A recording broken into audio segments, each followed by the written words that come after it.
এই কিপ্যাড ফোনটির সমস্যা হচ্ছে এইখানে এই যে যে লাইনটা আছে জিএসএম এবং গ্রাউন্ড লাইন, এইখান থেকে নেটওয়ার্ক আসতেছে না।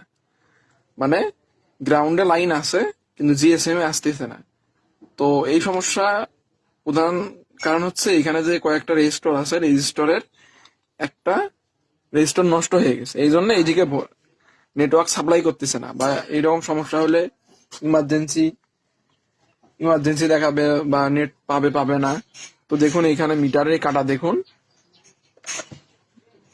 দেখুন সুন্দর করে দেখা যাচ্ছে।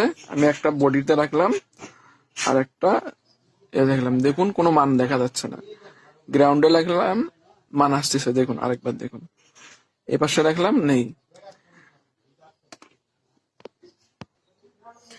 তো আমি এখন এটা মেপে দেখবো এখানে কোথায় থেকে এই লাইনটা ফল্ট হয়ে গেছে।